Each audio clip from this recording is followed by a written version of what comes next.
When people in the Western world think about Middle Eastern dance, they think of the dance of the seven veils. They always think that it's about showing bare flesh. It's actually quite the opposite. It's about how you move your body in very subtle ways. That's what creates the allure of the dance.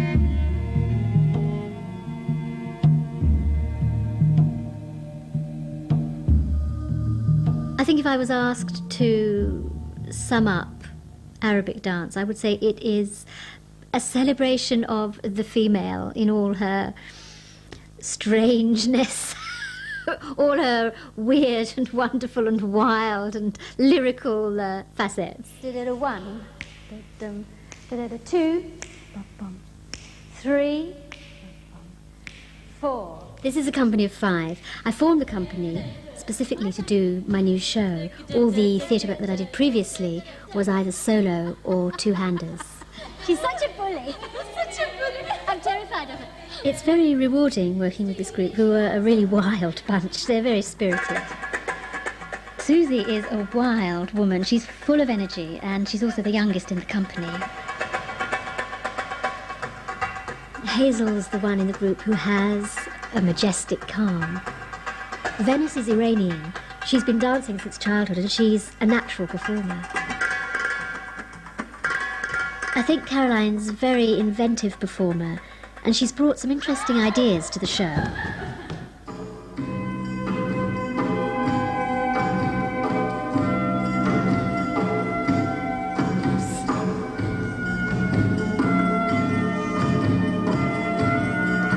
Wendy has pioneered Arabic dance to a form of theatrical art. Her choreographies are like nobody else's. She's very innovative. Drop your arms, Venice. Don't make a meal of it with your arms up there. Okay? Drop your arms and then turn with your shoulder. Yeah, turn that shoulder towards Hazel. I would say Wendy is wise and experienced, and the one who always guides us through. At times being very bossy, you know. So I say she's the boss. She's got the control, the last say in everything.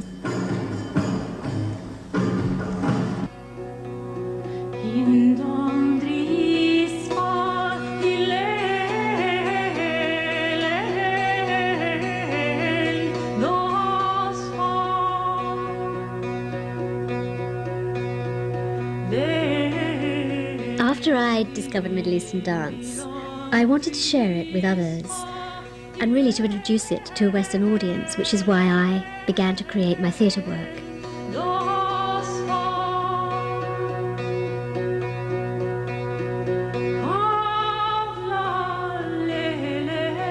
I'm not a natural performer. I think my English reserve is part of that. So that has been the most difficult thing in terms of my relationship with dance, to actually get up on a stage and learn to perform.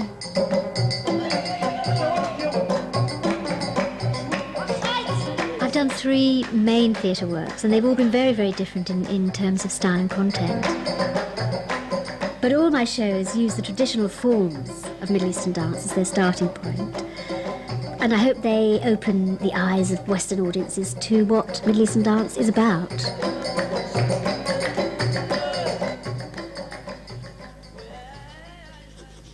I've also spent many years researching and writing about Middle Eastern dance.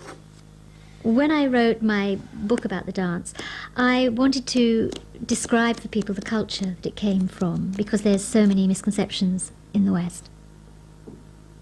What we know here in the Western world as Middle Eastern dance is really a commercialised, corrupted form of the original women's dance. That misrepresentation of the dance started with the early films.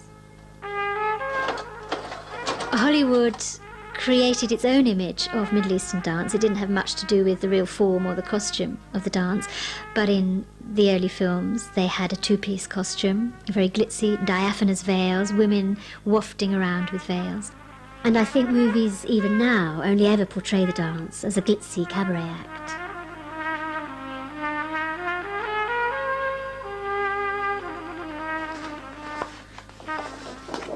Of course, the irony is that Middle Eastern dance has had problems everywhere, even in the Middle East.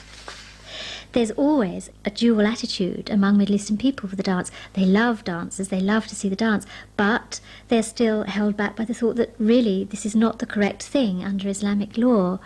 So you've got the schizophrenic attitude towards it, that yes, they love it, but we'll try and hide it and keep it under wraps. Nicely made up so that no one can see our faces now. As we're so pretty. Well, that's the good thing about these. With these bokras, you can go out with your curlers in. Bokras are Afghani veils. I use them in a dance to show that in some countries it's not just the dance that's kept under wraps.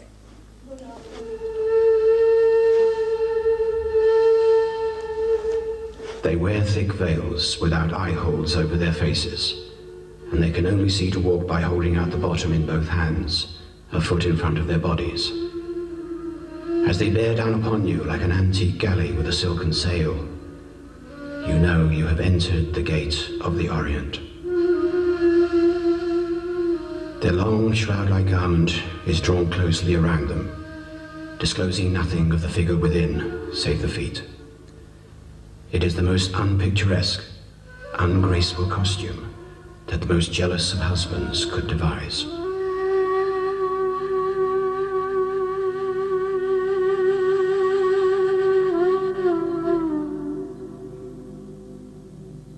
In strict Islamic countries, where women are really not supposed to show their charms, dancing in public is just not on the agenda.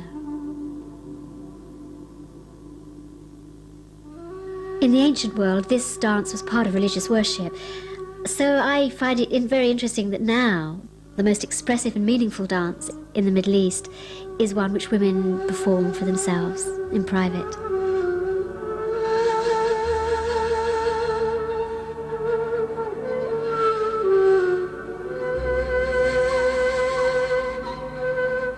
I think the women's dance, interestingly enough, has a lot in common with Islamic art, whether it's the patterning of a Persian carpet or whether it's the decoration of a mosque or a palace.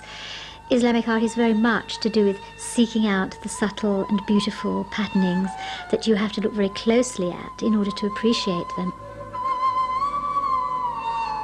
It's the same with the dance. You take a small part of the body in isolation and you describe all kinds of elaborate patterns around that small part of the body. When I started to dance, I knew nothing about Middle Eastern life or the Islamic world, and that's been a very interesting discovery for me. I love Islamic art. I find the Alhambra, especially here in Granada, an extraordinary, uplifting place, a very beautiful legacy from the time when the Arabs ruled in southern Spain. I was invited to teach in Granada, and although I don't teach that often these days, I thought it would be a wonderful place to come and do the dance, given that it's got so much in terms of Arabic background in it. A lovely place, inspiring place to be.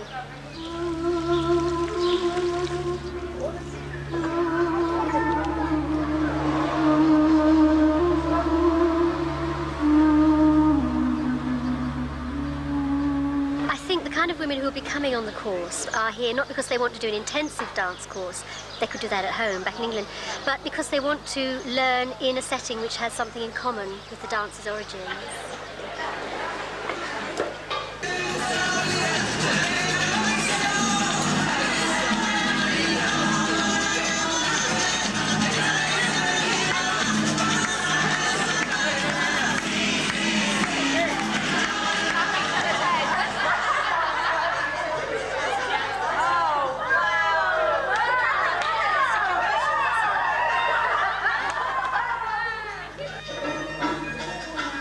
Some women find it hard getting up and dancing in front of other people because they think it's a form of showing off.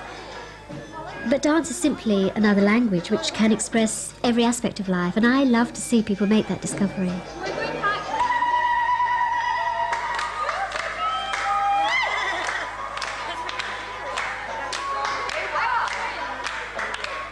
she's just so inspiring. She's just such a lovely person.